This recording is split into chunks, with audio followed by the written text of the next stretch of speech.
Covid ಹಿನ್ನೆಲೆಯಲ್ಲಿ ರಾಜ್ಯ ಸರ್ಕಾರ ಜಾತ್ರೆ ಸಹಿತ ಎಲ್ಲ ಧಾರ್ಮಿಕ ಕಾರ್ಯಕ್ರಮಗಳನ್ನು ರಾಜ್ಯದಾದ್ಯಂತ ನಿಷೇಧಿಸಿ ಆದೇಶ ಹೊರಡಿಸಿದ ಬೆನ್ನಲ್ಲೇ ಪುತ್ತೂರು ಜಾತ್ರೆಯ ಗದ್ದೆಯಲ್ಲಿ ಹಾಕಲಾದ ಸ್ಟಾಲ್ ಅಂಗಡಿ ಮುಗ್ಗಟ್ಟು ಜಾಯಿಂಟ್ ವೀಲ್ಗಳನ್ನು ದಕ್ಷಿಣ ಕನ್ನಡ ಜಿಲ್ಲಾಧಿಕಾರಿಗಳ ಆದೇಶದಂತೆ ತೆರವುಗೊಳಿಸುವ ಕಾರ್ಯಗಳು ನಡೆದವು.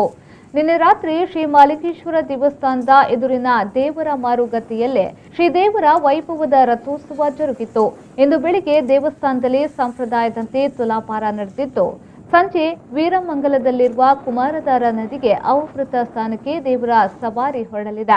ಆದರೆ ಈ ಸಂದರ್ಭದಲ್ಲಿ ಯಾವುದೇ ಭಕ್ತರು ಭಾಗವಹಿಸುವುದನ್ನು ಜಿಲ್ಲಾಡಳಿತ ನಿಷೇಧಿಸಿದ. ಅನುಮತಿ ನಿರಾಕರಣೆಯ ಬಳಿಕವೂ ದೇವಳಕ್ಕೆ ಸೇರಿದ ಗದ್ದೆಯಲ್ಲಿ ಹಲವು ಅಂಗಡಿ, ಜಾಯಿಂಟ್ ವೀಲ್, ಐಸ್ ಕ್ರೀಂ ಗಾಡಿಗಳು ಕಂಡುಬಂದಿದ್ದವು.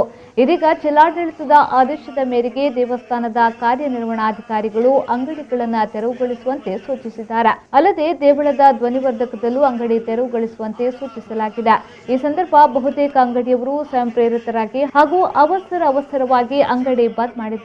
ದೇವಳದ ಅನುಮತಿಯ ಮೇರೆಗೆ ಟ್ರೇಡ್ ಫೇರ್ನ ಒಳಗಡೆ ಹಾಕಲಾದ ಅಂಗಡಿಗಳನ್ನು ಈ ಸಂದರ್ಭದಲ್ಲಿ ಬಂದ್ ಮಾಡಲಾಗಿದೆ. ತಕ್ಷಣ ಸ್ಥಗಿತಗೊಳಿಸಬೇಕು. ಜೊತೆಗೆ ತಮ್ಮ ಸಾಮಗ್ರಿಗಳನ್ನು ಅಲ್ಲಿಂದ ಕೊಂಡೊಯ್ಯಬೇಕಾದ ದೇವಸ್ಥಾನದ ಎದುರದ ಕಂಡು ಬೇರೆ ಮಂಜನಗಳು ಈಗಲೇ ಗುರುತು ಮನಿಗಳ ಭಂಗದಾನೆ ಮಾಡಿದರು. ಆಂಡಲ ಸರ್ಕಾರದ ಆದೇಶವನ್ನು ಪಾಲಿಸುವ ಧರ್ಮ ಆ ನಿಟ್ಟಿನಲ್ಲಿ ಬೇರೆ